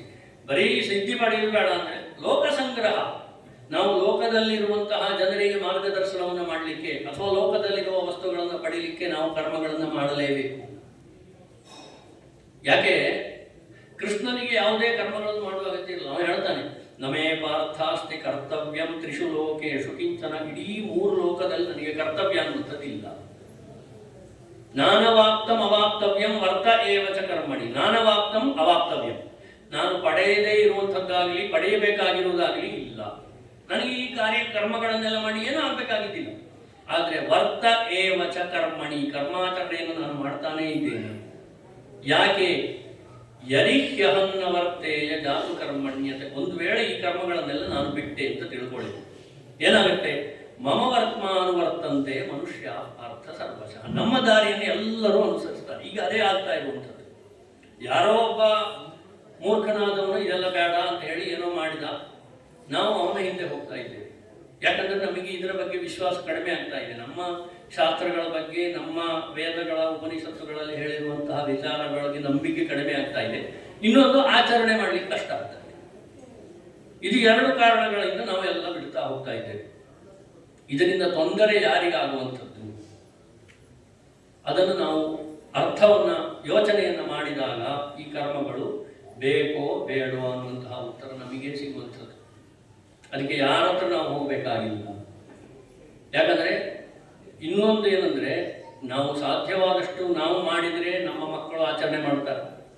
ಅದನ್ನು ಹೇಳ್ತಾನೆ, ಯಜ್ಞರಾಚರತಿ ಶ್ರೇಷ್ಠ ತತ್ತದೇವೇತರೋ ಜನಃ. ಯಾರು ಹಿರಿಯರಾದವರು ಯಾವ ಮಾರ್ಗದಲ್ಲಿ ಹೋಗ್ತಾರೋ ಬೇರೆ ಜನರು ಕೂಡ ಅದರಂತೆ ಅನುಸಾರ ಮಾಡ್ಕೊಂಡು ಹೋಗ್ತಾರೆ. ನಾವೇ ಈಗ ನಾವು ಸಂಧ್ಯಾವಂದನೆ ಮಾಡುವುದಿಲ್ಲ, ಉಪನಯನ ಮಾಡ್ತೇವೆ, ಮಗನ ಹತ್ರ ಸಂಧ್ಯಾವಂದನೆ ಮಾಡು ಅಂತ ಹೇಳಿದ್ರೆ ನಾವು ಇಲ್ಲಿ ಮಾಡ್ತಾನೆ. ನೀನು ಮಾಡಲ್ಲ, ನಾನು ಯಾಕೆ ಮಾಡಬೇಕು ಅಂತ ಅಪ್ಪನ ಹತ್ರ ಕೇಳ್ತಾನೆ. ಇನ್ನೊಂದು ಸಮಸ್ಯೆ ಏನು ಅಂತ ಕೇಳಿದ್ರೆ, ನಾನು ತಿಳಿದಷ್ಟು ಮಟ್ಟಿಗೆ ನಮ್ಮ ಶಾಸ್ತ್ರದಲ್ಲಿ ಒಂದು ಸಮಸ್ಯೆ ಇರುವಂಥದ್ದು. ನಮ್ಮ ಶಾಸ್ತ್ರಗಳಲ್ಲಿ, ಪುರಾಣಗಳಲ್ಲಿ, ವೇದಗಳಲ್ಲಿ ಎಷ್ಟೋ ಕಡೆ ಇಂತಹ ಕೆಲಸವನ್ನು ಮಾಡು ಅಂತ ಇರುತ್ತೆ. ಯಾಕೆ ಮಾಡಬೇಕು ಅಂತ ಉತ್ತರ ಸಿಗುವುದು ಬಹಳ ಕಷ್ಟ ಇರುತ್ತೆ. ಇದು ಸಾಮಾನ್ಯವಾಗಿ ಈಗ ಸತ್ಯಂ ವದ ಧರ್ಮಂ ಚರ ಸ್ವಾಧ್ಯಾಯ ಆತ್ಮ ಪ್ರಮದ ಆಚಾರ್ಯ ದೇವೋಭವ ಎಲ್ಲ ಇರುತ್ತೆ. ಯಾಕೆ ಸತ್ಯವನ್ನೇ ಹೇಳಬೇಕು? ಅದು ಇದೆ. ಪುರಾಣಗಳಲ್ಲಿ 1000 ಕಥೆಗಳನ್ನು ಹೇಳಿ ಇದಕ್ಕೋಸ್ಕರ ಸತ್ಯ ಹೇಳಬೇಕು, ಸತ್ಯ ಹೇಳಿದರೆ ಇಷ್ಟ ಪ್ರಯೋಜನ ಇದೆ, ಇಲ್ಲಿದ್ರೆ ಇಲ್ಲ, ಸತ್ಕರ್ಮವನ್ನು ಆಚರಿಸುವುದರಿಂದ ಫಲ ಇದೆ ಮಾಡಿದ್ದಾರೆ. ಪ್ರತಿಪಾದನೆಗಳು ಎಷ್ಟೋ ಮಾಡಿದ್ದಾರೆ. ನಮಗೆ ಬರುವ ಸಂದೇಹಗಳು ಅದಲ್ಲ, ಸಣ್ಣ ಸಣ್ಣ ಸಂದೇಹಗಳು. ಈ ಉದಾಹರಣೆಗೆ ಪರಿಸೇಚನೆ ಮಾಡಬೇಕಾ ಬೇಡ, ಊಟ ಕೂತಾಗ ಯಾಕೆ ಮಾಡಬೇಕು, ಇಂಥದ್ದು ಪ್ರಶ್ನೆಗಳು ಬರುವಂಥದ್ದು. ಇದೊಂದು ನಾವು ನಿತ್ಯ ಊಟ ಕೂತಾಗ ಮಾಡುವಂತಹ ನಿತ್ಯ ಕರ್ಮ. ವೇದದಲ್ಲಿ ಏನಾಗುತ್ತೆ? ರತನ್ವಾ ಸತ್ಯೇನ ಪರಿಶಿಂಚಾಮೀತಿ ಸಾಯಂ ಪರಿಶಿಂಚತಿ ಸತ್ಯಂ ಅರ್ಥೇನ ಪರಿಶಿಂಚಾಮೀತಿ ಪ್ರಾತ ಅಷ್ಟಿರುತ್ತೆ. ನಾವು ಈ ರೀತಿಯಾಗಿ ಪರಿಶೇಚನೆ ಮಾಡೋದು. ಅದಕ್ಕೆ ಕೆಲವು ಕರ್ಮಗಳ ವಿಚಾರವಾಗಿ ನಾವು ತೀರಾ ವಿಮರ್ಶೆ ಮಾಡಲಿಕ್ಕೆ ಹೋಗಬಾರ್ದು. ವೇದದಲ್ಲಿ ಹೇಳಿದೆ, ನಾವು ಮಾಡಬೇಕು ಅನ್ನೋ ಭಾವನೆಯಿಂದ ಮಾಡಬೇಕು. ಯಾಕಂದ್ರೆ ತುಂಬಾ ವಿಮರ್ಶೆಗೊಳಪಡಿಸಿದಾಗ ಅದರ ಒಂದು ದಾರಿ ತಪ್ಪುವ ಸಾಧ್ಯತೆಗಳಿರುತ್ತೆ. ಕೆಲವೊಮ್ಮೆ ನಾವು ತೀರಾ ಒಂದು ವೈಜ್ಞಾನಿಕವಾಗಿ ಎದುರಿಗೆ ಕಂಡದ್ದು ಮಾತ್ರ ಸತ್ಯ ಅಂತ ವಿಮರ್ಶೆ ಮಾಡ್ಲಿಕ್ಕೆ ಹೋದ್ರೆ ಕೆಲವು ದಿಕ್ಕು ತಪ್ಪುವ ಸಾಧ್ಯತೆಗಳಿರುತ್ತೆ. ಕೆಲವರು ಏನು ಹೇಳ್ತಾರೆ, ಈಗ ಸುತ್ತು ಕಟ್ಟಿದ್ರೆ ಏನೋ ಇರುವೆ ಬರಲ್ಲ, ಹೀಗೆಲ್ಲ ಹೇಳೋದಿರ್ತದೆ. ಹಾಗಿದ್ರೆ ಮಕ್ಕಳು, ಹೆಂಗಸರು, ಉಪನಯನ ಆಗಿದ್ದವರಿಗೆಲ್ಲ ಇರುವೆ ಬಂದ್ರೆ ಅಡ್ಡಿಲ್ವಾ? ಈ ಪ್ರಶ್ನೆ ಹೇಳಬೇಕಾಗುತ್ತೆ. ಈ ತರದ್ದೆಲ್ಲ ತೀರಾ ವಿಮರ್ಶೆ ಮಾಡ್ಲಿಕ್ಕೆ ಹೋಗಬಾರದು. ಯಾಕಂದ್ರೆ ನಾವು ಎಷ್ಟೋ ವಿಚಾರಗಳು ಶಾಸ್ತ್ರದಲ್ಲಿ ಪ್ರತಿಪಾದಿತವಾಗಿರುವಂಥದ್ದು ನಮ್ಮ ಒಂದು ಹಿತಕ್ಕೋಸ್ಕರ. ಕಾರಣ ಏನು ಅಂತ ತಿಳಿಯುವ ಉದ್ದೇಶದಿಂದ ಬೇಕಾದ್ರೆ ನೀವು ಸಂಶೋಧನೆ ಮಾಡಿ, ತೊಂದರೆ ಇಲ್ಲ. ಈಗ ಏನಾಗ್ತಾ ಇದೆ, ನಾವು ಜಾರಿಕೊಳ್ಳಿಕ್ಕೆ ಸಂಶೋಧನೆಯನ್ನು ಮಾಡ್ತಾ ಇದ್ದೇವೆ. ನಮ್ಮ ಮನಸ್ಥಿತಿ ಹೇಗಾಗಿದೆ, ಸಂಧ್ಯಾವಂದನೆ ಯಾಕೆ ಮಾಡಬೇಕು, ಅತಿಥಿ ಸತ್ಕಾರ ಯಾಕೆ ಮಾಡಬೇಕು, ಏನು ಪ್ರಯೋಜನ ಇಲ್ಲ, ಹಾಗಿದ್ರೆ ಯಾಕೆ ಮಾಡಬೇಕು? ಹಾಗಲ್ಲ, ನಾವು ಏನು ಮಾಡಬೇಕು, ಪ್ರಯೋಜನ ಏನು ಅಂತ ಸಂಶೋಧನೆ ಮಾಡೋಣ. ಉಪಯೋಗ ಇದೆಯಾ, ಏನಿರಬಹುದು, ಅದು ನಮಗೆ ಸಿಗಲಿಲ್ಲ ಅಂತ ಮಾತ್ರಕ್ಕೆ ಅದನ್ನು ಬಿಡುವಂಥದ್ದಲ್ಲ. ಅಥವಾ ಅಂತಹ ಉಪಯೋಗ ನಮಗೆ ಗೊತ್ತಾಗಲಿಲ್ಲ ಅಂತ ಮಾತ್ರಕ್ಕೆ ಉಪಯೋಗವೇ ಇಲ್ಲ ಅಂತ ಅದಕ್ಕೆ ಅರ್ಥ ಅಲ್ಲ. ಮತ್ತೆ ಎಲ್ಲ ಕರ್ಮಗಳಿಗೂ ಪ್ರತ್ಯಕ್ಷವಾಗಿ ಫಲವನ್ನು ಕಾಣಲಿಕ್ಕೆ ನಾವು ಸಾಧ್ಯವಿಲ್ಲ. ಎಲ್ಲ ಕರ್ಮಗಳಿಗೆ ನಮಗೆ ಕಣ್ಣೆದುರುಗಡೆ ಈಗಲೇ ಫಲ ಬರಬೇಕು ಅಂತ ಹೇಳಿದ್ರೆ ಆ ಫಲವನ್ನು ಸಿಗಲಿಕ್ಕೆ ಸಾಧ್ಯ ಇಲ್ಲ. ಆದ್ದರಿಂದ ಕೆಲವೆಲ್ಲ ನಂಬಿಕೆ ಇರಬೇಕಾಗ್ತದೆ. ಆ ನಂಬಿಕೆಯ ಮೇಲೆ ನಾವು ಇಂತಹ ಕರ್ಮಗಳನ್ನು ಮಾಡಬೇಕು. ಮತ್ತೆ ಇನ್ನು ಕೆಲವರಿಗೆ ಇರುತ್ತೆ, ನನಗೆ ಇಂತಹ ಕರ್ಮಗಳ ಬಗ್ಗೆ ಸಂಪೂರ್ಣ ಮಾಹಿತಿ ಇಲ್ಲ, ನಾನು ಅರ್ಧಂಬರ್ಧ ಮಾಡಿದರೆ ಸರಿ ಆಗುತ್ತಾ ಇಲ್ವಾ, ಹಾಗಾಗಿ ನಾನು ಮಾಡೋದೇ ಇಲ್ಲ. ಇದೆಲ್ಲ ಜಾರಿಕೊಳ್ಳುವ ಉಪಾಯಗಳು. ನಿಜವಾಗಿ ನನಗೆ ಮಂತ್ರಗಳು ಸರಿ ಬರುವುದಿಲ್ಲ, ತಪ್ಪೆ ಹೇಳೋದಕ್ಕಿಂತ ಮಾಡದೇ ಇರುತ್ತೆ ಒಳ್ಳೆಯದಲ್ವಾ? ಎಷ್ಟು ಸುಲಭ ಉಪಾಯ ತಪ್ಪಿಸ್ಕೊಳ್ಳಿಕ್ಕೆ. ನನಗೆ ಸಂಧ್ಯಾವಂದನೆ ಮಂತ್ರ ಎಲ್ಲ ಸರಿಯಾಗಿ ಬರಲ್ಲ, ತಪ್ಪೆ ಹೇಳಿ ಮಾಡೋದಕ್ಕಿಂತ ಮಾಡದೇ ಇದ್ರೆ ಒಳ್ಳೆಯದು. ಈ ಥರ. ಹಾಗಿದ್ರೆ ನಾವು ಅದೇ ರೀತಿ ಕೇಳುವಾಗ, ಈಗ ನಂಗೆ ಸರಿ ಅಡಿಗೆ ಮಾಡಕ್ಕೆ ಬರಲ್ಲ, ಒಟ್ಟು ಖಾರ ಉಪ್ಪು ಎಲ್ಲ ಒಟ್ಟರಾಸಿ ಏನೇನೋ ಹಾಕಿ ಮಾಡ್ತಾ ಇದ್ದೇನೆ, ಹಂಗಿದ್ರೆ ಅಡಿಗೆ ಮಾಡಬೇಡ ಅಂತ ಹೇಳಿದ್ರೆ ಆಗತ್ತಾ? ಇದೆಲ್ಲ ತಪ್ಪಿಸಿಕೊಳ್ಳುವ ಉಪಾಯಗಳು. ಅದಕ್ಕೆ ಭಗವಂತ ಅದಕ್ಕೆ ಉತ್ತರ ಇದೆ. ಪ್ರತಿಯೊಂದು ಶಾಸ್ತ್ರ ವಿಹಿತವಾಗಿ ಉತ್ತರ. ಭಗವಂತ ಹೇಳ್ತಾನೆ, ಸರ್ವಾರಂಭಾ ಹಿ ದೋಷೇಣ ಧೂಮೇನಾಗ್ನಿರಿವಾವೃತ. ಹೇಗೆ ಅಗ್ನಿ ಅಂತ ಹೇಳಿದ್ಮೇಲೆ ಅದಕ್ಕೆ ಧೂಮ ಆವೃತವಾಗಿಯೇ ಇರುತ್ತೆ, ಅದೇ ರೀತಿ ಸರ್ವಾರಂಭಾ ಹಿ ದೋಷೇಣ, ಎಲ್ಲ ಉದ್ಯಮಗಳು ದೋಷದಿಂದ ಕೂಡಿಯೇ ಇರ್ತಾರೆ. ಹಾಗಾಗಿ ಸಹಜಂ ಕರ್ಮ ಕೌಂತೆಯ ಸದೋಷಮಪಿ ನತ್ಯದೆ. ನಿಮ್ಮ ಕರ್ಮಗಳು, ಕರ್ತವ್ಯಗಳು ಏನಿದೆಯೋ ಅದು ದೋಷಯುಕ್ತವಾದರೂ ಬಿಡಬಾರದು. ಸ್ಪಷ್ಟವಾಗಿ ಭಗವದ್ಗೀತೆಯಲ್ಲಿ ವಾಕ್ಯ ಭಗವಂತ ಹೇಳಿದ, ಸಹಜಂ ಕರ್ಮ ಕೌಂತೆಯ ಸದೋಷಮಪಿ ನತ್ಯದೆ. ಅದು ದೋಷಯುಕ್ತವಾಗಿದೆ, ನನಗೆ ಸರಿಯಾಗಿ ಮಾಡ್ಲಿಕ್ಕೆ ಬರುವುದಿಲ್ಲ ಅನ್ನೋದಕ್ಕೆ ಬಿಡಬಾರದು. ಮತ್ತು ನಾವು ಹೇಗೆ ಈ ಕರ್ಮವನ್ನು ಬೇಕು ಅಂತ ಪ್ರಶ್ನೆ ಮಾಡುವಂಥದ್ದು. ಯಾಕೆ ಅಂತ ಕೇಳಿದ್ರೆ, ನಾವು ಇದನ್ನು ಯಾವುದನ್ನು ಓದಲೇ ಇಲ್ಲ, ಆದ್ರಿಂದ ಪ್ರಶ್ನೆ ಬರ್ತದೆ. ಬರ್ತಾ ಇದೆ ನಮಗೆ. ಅದನ್ನೇ ಹೇಳ್ತಿರೋದು ನಾನು ಮೊದಲಿಗೆ ಹೇಳಿದಾಗೆ ರೂಪ ಮಂಡೂಕ ಇದ್ದ ಹಾಗೆ. ಏನೋ ಒಂದು 2 ವಾಕ್ಯ ಕಳೆದ ತಕ್ಷಣ ನಾನೇ ಸರ್ವಜ್ಞ. ಅದನ್ನು ಹೇಳ್ತಾರೆ ಎಷ್ಟು ಚಂದ ಮಾಡಿ. ಯದಾ ಕಿಂಚಿಜ್ಞೋಹಂ ದ್ವಿಪ ಇವ ಮದಾಂಧ ಸಮಭವಂ ತದಾ ಸರ್ವಜ್ಞೋಸ್ಮೀತ್ಯಭವದವಲಿಪ್ತಂ ಮಮ ಮನಃ. ನಾನು ಕಿಂಚಿಜ್ಞ ಸ್ವಲ್ಪ ತಿಳ್ಕೊಂಡಿದ್ದಾಗ ಸರ್ವಜ್ಞ ಅನ್ನುವಂತಹ ಒಂದು ಭಾವನೆ ನನ್ನ ಮನಸ್ಸಲ್ಲಿ ಬಂದಿತ್ತು. ಯಾಕೆ? ಈ ಉದಾಹರಣೆಗೆ ಒಬ್ಬನ ಕೈಯಲ್ಲಿ, ಒಬ್ಬನ ಮನೆಯಲ್ಲಿ ಒಂದು ಪುಸ್ತಕ ಇದೆ. ಆ ಪುಸ್ತಕ ಬಿಟ್ಟರೆ ಅವನಿಗೆ ಬೇರೆ ಏನೂ ಗೊತ್ತಿಲ್ಲ ಪ್ರಪಂಚದಲ್ಲಿ. ಆ ಪುಸ್ತಕದಲ್ಲಿರೋ ವಿಷಯ ಅಷ್ಟು ತಿಳ್ಕೊಂಡಿದ್ದಾನೆ. ಅವ ಏನು ತಿಳ್ಕೊಳ್ತಾನೆ? ಈ ಪುಸ್ತಕದಲ್ಲಿರೋ ಅಷ್ಟು ನನಗೆ ಗೊತ್ತು, ಹಾಗಾಗಿ ನಾನು ಸರ್ವಜ್ಞ. ಈ ಪುಸ್ತಕದಲ್ಲಿ ಇಲ್ಲ ಅಂದ್ರೆ ಅದೆಲ್ಲ ಸರಿ ಇಲ್ಲ, ಅದೆಲ್ಲ ಸುಳ್ಳು. ಈ ತರ ಭಾವನೆ ಬರುತ್ತೆ. ಯಾಕಂದ್ರೆ ಅದು ಅವನ ತಪ್ಪಲ್ಲ, ಅವನ ಅಜ್ಞಾನದಿಂದಾಗಿ ಆಗಿರುವಂಥದ್ದು. ಆದ್ರೆ ಏನಾಗುತ್ತೆ? ಯದಾ ಕಿಂಚಿತ್ ಕಿಂಚಿತ್ ಬುಧ ಜನ ಸಕಾಶಾದವಗತಂ ತದಾ ಮೂರ್ಖೋಸ್ಮೀತಿ ಜ್ವರ ಇವ ಮದೋ ಮೇ ವ್ಯಪಗತಃ. ಸ್ವಲ್ಪ ಹೀಗೆ ಎಲ್ಲೋ ಹೋದಾಗ ಯಾವುದೋ ಒಂದು ಉಪನ್ಯಾಸದಲ್ಲಿ ಕೇಳಿದೆ, ಇನ್ಯಾವುದೋ ಒಂದು ಪುಸ್ತಕ ನೋಡಿ ತಿಳ್ಕೊಂಡೆ, ಸ್ವಲ್ಪ ಗೊತ್ತಾಯಿತು.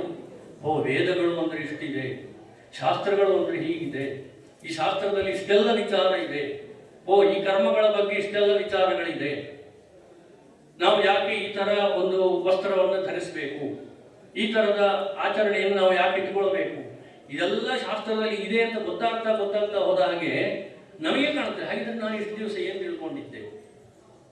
ಯಾಕಂದ್ರೆ ನಾನು ಮೊದಲಿಗೆ ಅದೇ ಹೇಳಿದ್ದು, ಮೊದಲಿಗೆ ಪಾಠಶಾಲೆ ಇದ್ದಾಗ ನಮಗೊಂದು ಆ ಭಾವನೆ ಇತ್ತು. ಏನೋ ಒಂದು 2 ವಾಕ್ಯ ಅಮರಕೋಶ ಬಂತು, ಒಂದು 4 ಸೂಕ್ತಗಳು ಬಂದ್ವಿ ಅಂದ್ರೆ ಓ ನಾವು ದೊಡ್ಡ ಗಣಪಾಠಿಗಳು ಅನ್ನೋಷ್ಟು ಇತ್ತು.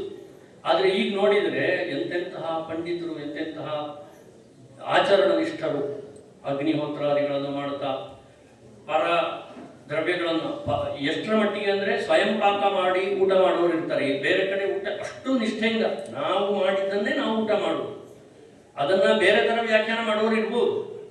ಆದರೆ ಎಷ್ಟು ಕಷ್ಟ, ಎಲ್ಲಿ ಹೋದರೂ ನಾವು ಅಡಿಗೆ ಮಾಡಿಯೇ ನಾವು ಊಟ ಮಾಡ್ತೇವೆ ಅನ್ನುವಂಥದ್ದು ಎಷ್ಟು ಕಷ್ಟ ಇದೆ ಅಂತ ನಾವು ಯೋಚನೆ ಮಾಡಿದರೆ, ಅದನ್ನ ಅಪವ್ಯಾಖ್ಯಾನ ಮಾಡುವವರು ಅವರ ವಿಷಯ ನಮಗೆ ಬೇಡ. ಅದು ಎಷ್ಟು ಕಷ್ಟ ಇದೆ ಅಂತಹದ್ದನ್ನೆಲ್ಲ ನೋಡಿದಾಗ ಓ ಹೀಗೆಲ್ಲ ಇದೆಯಾ ಅಂತ ನಮಗೆ ಮನಸ್ಸಿಗೆ ಬಂದರೆ, ಆವಾಗ ಇಂತಹ ಕರ್ಮಗಳೆಲ್ಲ ಯಾಕೆ ಬೇಕು, ಇದೆಲ್ಲ ಮಾಡಿದರೆ ಏನು ಪ್ರಯೋಜನ, ನಾವು ಈ ಯುಗದಲ್ಲಿದ್ದೇವೆ ಅಂತ ಯಾರೂ ಪ್ರಶ್ನೆಯನ್ನು ಕೇಳುವುದಿಲ್ಲ. ಮತ್ತೊಂದು ಏನಂತ ಹೇಳಿದರೆ, ಈ ವಿಚಾರವಾಗಿ ನಾವು ಅತ್ಯಂತ ಒಂದು ಮಾಡಬೇಕು ಅನ್ನುವ ಆಗ್ರಹ ಬುದ್ಧಿಯನ್ನು ಇಟ್ಟುಕೊಂಡು ಕಷ್ಟವಾದರೂ ನನ್ನಿಂದ ಸಾಧ್ಯವಾದಷ್ಟಾದರೂ ಮಾಡ್ತೇನೆ ಅಂತ ಇದ್ದಾಗ ಈ ಥರ ಪ್ರಶ್ನೆಗಳಿಗೆ ಅವಕಾಶ ಇರುವುದೇ ಇಲ್ಲ. ಆದ್ದರಿಂದ ಸಾಧ್ಯವಾದಷ್ಟು ಮಟ್ಟಿಗೆ ಇಂತಹ ಒಂದು ಕರ್ಮಗಳನ್ನು ನಿತ್ಯವೇ, ಯಾಕಂದರೆ ಈಗ ಮೊದಲಿಗೆ ಲೌಕಿಕವಾಗಿ ಆಗಲಿ ಶಾಸ್ತ್ರೀಯವಾಗಿ ಆಗಲಿ ವಿಚಾರ ಮಾಡಿದರೆ ವಿಚಾರವಂತರಾದವರು ಈ ಕರ್ಮಗಳನ್ನು ಮಾಡುವುದಿಲ್ಲ ಅಂತ ಹೇಳಿಕ್ಕೆ ಸಾಧ್ಯ ಇಲ್ಲ. ಇನ್ನು ನಾನು ವಿಚಾರ ಮಾಡುವುದಿಲ್ಲ, ನಾನು ತಿಳ್ಕೊಂಡಿದ್ದೇ ಸರಿ ಎನ್ನುವಂತಹ ಒಂದು ಬುದ್ಧಿ ಯಾರಿಗಿದೆಯೋ ಅಂತಹವರಿಗೆ ಮತ್ತೆ ಭಗವಂತ ಹೇಳಿದಾಗೆ ಪ್ರಕೃತಿ ಸ್ವಾಂ ನಿಯೋಕ್ಷ್ಯತಿ, ನಾನು ಮಾಡಲ್ಲ ಅಂತ ಕೂತರೂ ಸ್ವಭಾವ ಅನ್ನುವಂಥದ್ದು ಅವನನ್ನು ಕ್ರಮೇಣ ಒಂದಲ್ಲ ಒಂದು ದಿವಸ ಆ ಕರ್ಮದಲ್ಲಿ ಮಾಡುವಂತೆ ಮಾಡುತ್ತದೆ ಅಂತ ಭಗವಂತ ಹೇಳ್ತಾನೆ. ಯದಹಂಕಾರ ಆಶ್ರಿತ್ಯ, ನೀನು ಅಹಂಕಾರ ನಾನು ಮಾಡಲ್ಲ ಅಂತ ಕೂತ್ಕೊಳ್ಬಹುದು, ಒಂದಲ್ಲ ಒಂದು ದಿವಸ ಅದನ್ನು ಮಾಡಲೇಬೇಕಾಗುತ್ತೆ. ಯಾವನೊಬ್ಬ ರೋಗಿ ನಾನು ಔಷಧಿ ತಗೊಳ್ಳೋದಿಲ್ಲ ಅಂತ ಕೂತ್ಕೊಳ್ಬಹುದು, ಆದರೆ ಒಂದಲ್ಲ ಒಂದು ದಿವಸ ಅವನಿಗೆ ತಡಿಲಿಕ್ಕೆ ಆಗಲಿದ್ದಾಗ ಏನಾದರೂ ಮಾಡಪ್ಪ ಆಚೆಗೆ ನೋವು ತಡಿಲಿಕ್ಕೆ ಆಗ್ತಿಲ್ಲ ಅಂತ ಅವನು ಔಷಧಿ ತಗೊಳ್ಳೇಬೇಕಾಗುತ್ತೆ. ಆದ್ದರಿಂದ ಈ ಕರ್ಮಗಳ ಬಗ್ಗೆ ವಿಚಾರ ಮಾಡುವಂಥದ್ದು ಅತ್ಯಂತ ಕಷ್ಟವಾಗಿರುವಂಥದ್ದು. ಆದರೆ ನಮಗೆ ಗೊತ್ತಿಲ್ಲ ಅಂತ ಮಾತ್ರಕ್ಕೆ ಅದೆಲ್ಲ ವ್ಯರ್ಥ, ಅದೆಲ್ಲ ಉಪಯೋಗ ಇಲ್ಲದಿರುವಂಥದ್ದು, ಅದು ಸರಿ ಇಲ್ಲದೆ ಇರುವಂಥದ್ದು ಅಂತ ತಿಳಿದು ಮಾತ್ರ ದೊಡ್ಡ ಅಪರಾಧ, ಮೂರ್ಖತನ. ಹಾಗಾಗಿ ನಮ್ಮಿಂದ ಎಷ್ಟು ಸಾಧ್ಯವಿದೆಯೋ ಅಷ್ಟು ಕರ್ಮಗಳನ್ನು ನಾವು ಮಾಡ್ತಾ, ಅದಲ್ಲದೆ ಮೊದಲಿಗೆ ಹೇಳಿದಾಗೆ ಆ ಕರ್ಮಗಳು ಇರುವಂಥದ್ದು ಚಿತ್ತಸ್ಯ ಶುದ್ಧಯೇ ಕರ್ಮ ಮತ್ತು ವಸ್ತು ಉಪಲಬ್ಧಯೇ. ಈ ಒಂದು ನಮ್ಮ ಮನಸ್ಸಿನ ಶುದ್ಧಿಗಾಗಿ, ಚಿತ್ತಶುದ್ಧಿಗಾಗಿರುವಂತಹ ಕರ್ಮಗಳು, ಇದನ್ನು ತಿಳಿದು ಹಾಗೆಂತ ಮಾತ್ರಕ್ಕೆ ಮತ್ತೊಂದು, ಈಗ ಸದೋಷಮಿ ತತ್ಯಜೇರಿ ಅಂತ ಭಗವಂತ ಹೇಳಿದ್ದಾನೆ, ದೋಷಯುಕ್ತವಾಗಿದ್ದು ಬಿಡಬಾರದು. ಹಾಗೆಂದ ನಾನು ತಪ್ಪೇ ಮಾಡ್ತಾ ಇರ್ತೇನೆ ಅನ್ನೋದು ಮೂರ್ಖತನ ಆಗುತ್ತೆ, ಅದು ಸರಿಯಲ್ಲ. ತಿಳ್ಕೊಂಡು ಅದನ್ನು, ಈಗ ಇತ್ತೀಚೆಗೆ ನಾನು ಒಂದು ಗುರುಗಳ ಭಾಷಣವನ್ನು ಕೇಳಿದ್ದನ್ನು ಕೆಲವರೆಲ್ಲ ಹೇಳ್ತಾ ಇರ್ತಾರೆ. ಅದರಲ್ಲಿ ಗುರುಗಳು ಏನು ಹೇಳ್ತಾರೆ, ಯಾವನು ಒಬ್ಬ ಪಂಡಿತ ಇರ್ತಾನೆ, ಅವನು ಸ್ವಲ್ಪ ವಿಭಕ್ತಿ ಸಹಿತವಾಗಿ ಪ್ರಯೋಗವನ್ನು ಮಾಡ್ತಾ ಇರ್ತಾನೆ. ಇನ್ಯಾರು ಸ್ವಲ್ಪ ಶಾಸ್ತ್ರ ಸಂಪ್ರದಾಯ ಸಂಸ್ಕೃತ ಎಲ್ಲ ಗೊತ್ತಿಲ್ಲದಿದ್ದವನು ಪೂಜೆ ಮಾಡ್ತಿರ್ತಾನೆ, ಅವನು ಸ್ವಲ್ಪ ತಪ್ಪಾಗಿ ಹೇಳಿರ್ತಾನೆ. ಇಬ್ಬರು ಸತ್ತ ಮೇಲೆ ಸ್ವರ್ಗಕ್ಕೆ ಹೋಗ್ತಾರೆ. ಅಲ್ಲಿ ಏನಾಗುತ್ತೆ, ಆ ಪಂಡಿತನಾದವನ್ನ ಈ ಇನ್ನೊಬ್ಬನನ್ನ ದಡ್ಡನನ್ನು ನೋಡಿ ಕೇಳ್ತಾನೆ ದೇವರ ಹತ್ರ, ಸ್ವಾಮಿ ನಾನು ಒಂದು ತಪ್ಪಿಲ್ಲದೆ ನಿಂಗೆ ಪೂಜೆ ಮಾಡಿದ್ದೇನೆ, ನಂಗೆ ಸ್ವರ್ಗ ಬಂದಿದೆ ಸರಿ, ಅವನು ತಪ್ಪೇ ಹೇಳಿ ಪೂಜೆ ಮಾಡ್ತಿದ್ದ, ಅವನಿಗೂ ಸ್ವರ್ಗ ಸಿಕ್ಕಿದೆ ಹೇಗೆ ಎಂದು ಕೇಳಿದಾಗ ಭಗವಂತ ಹೇಳ್ತಾನೆ, ನೋಡಪ್ಪ ಅವನು ಶ್ರದ್ಧೆಯಿಂದ ಪೂಜೆ ಮಾಡಿದ್ದಾನೆ, ಅವನ ಫಲ ಅವನಿಗೆ ಸಿಕ್ಕಿದೆ.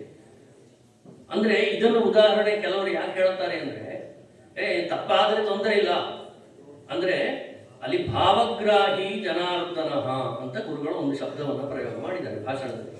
ನಮ್ಮ ಭಾವವನ್ನ ಗುರುಗಳು ಭಗವಂತ ಸ್ವೀಕಾರ ಮಾಡ್ತಾನೆ. ಹಾಗೆಂದ ಮಾತ್ರಕ್ಕೆ ಇದನ್ನೆಲ್ಲ ಓದುದು ಬೇಕಾಗಿಲ್ಲ, ತಪ್ಪು ಹೇಳಿದ್ರು ತೊಂದರೆ ಇಲ್ಲ ಅಂತ ಅಲ್ಲ ಅರ್ಥ. ಅದಕ್ಕೆ ಯಾರೋ ಒಬ್ಬ ಭಕ್ತಿಯಿಂದ ಪೂಜೆ ಮಾಡಿದ್ದಾನೆ, ಗೊತ್ತಿಲ್ಲದೆ ಅವನು ತಪ್ಪಾಗಿ ಮಾಡಿದ್ದಾನೆ ಅಂದ ಮಾತ್ರಕ್ಕೆ ಅವನು ಮಾಡಿದ್ದು ಸರಿ, ನಾನು ಹಾಗೆ ಮಾಡ್ತೇನೆ ಅನ್ನುವಂಥದ್ದು ಮೂರ್ಖತನ. ಅದರ ಅಭಿಪ್ರಾಯ ಏನು, ಅವನಿಗೇನೋ ಅವನ ತಕ್ಕ ಭಾವಕ್ಕೆ ಫಲ ಸಿಕ್ಕಿದೆ, ನೀನು ತಿಳ್ಕೊಂಡು ಮಾಡಿದ್ದಿ, ನಿನಗೆ ಮಾತ್ಸರ್ಯ. ಯಾಕೆ ನಾನು ತಿಳ್ಕೊಂಡು ಮಾಡಿದ್ದರೆ ನಂಗೆ ಸಿಕ್ಕಿತು, ಅವನಿಗೂ ಸಿಗಬಾರ್ದಿತ್ತು ಅನ್ನೋ ಬುದ್ಧಿಯಿಂದ ನೀನು ಹೇಳ್ತಾ ಇದ್ದಿ. ಅದರಿಂದ ಏನರ್ಥ, ಈಗ ಓದಿದ್ದೇ ತಪ್ಪು ಅಥವಾ ಓದಬಾರದು, ಓದದೇ ಇದ್ರೂ ನಡೆಯುತ್ತೆ ಅಂತ ಅರ್ಥ ಅಲ್ಲ.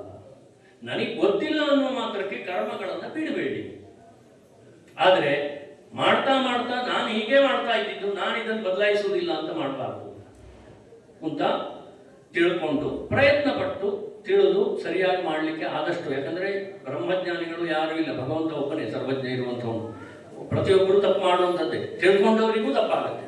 ಆದ್ದರಿಂದ ಸಾಧ್ಯವಾದಷ್ಟು ಮಟ್ಟಿಗೆ ತಿಳಿದುಕೊಂಡು ಇದರ ಬಗ್ಗೆ ನಾವು ಅರ್ಥ ಮಾಡಿಕೊಂಡು, ಇಂತಹ ಕರ್ಮಗಳು ಶಾಸ್ತ್ರದಲ್ಲಿ ವಿಹಿತವಾಗಿವೆ, ನಿತ್ಯ ಕರ್ಮ ಅಂದ್ರೆ ಇದು, ನೈಮಿತ್ತಿಕ ಕರ್ಮ ಅಂದ್ರೆ ಇದು, ಇದರಲ್ಲಿ ಏನು ದೊಡ್ಡ ಬ್ರಹ್ಮವಿದ್ಯೆ ಇಲ್ಲ. ಸಾಮಾನ್ಯವಾಗಿ ನಾವು ದಿನನಿತ್ಯ ಮಾಡುವಂತಹ ಕರ್ಮಗಳನ್ನೇ ವಿಭಾಗ ಮಾಡಿ ಈ ರೀತಿಯಾಗಿ ಮಾಡಿ ಅಂತ ಒಂದು ಶಾಸ್ತ್ರದಲ್ಲಿ ಹೇಳಿದ್ದಾರೆ ಅಷ್ಟೇ.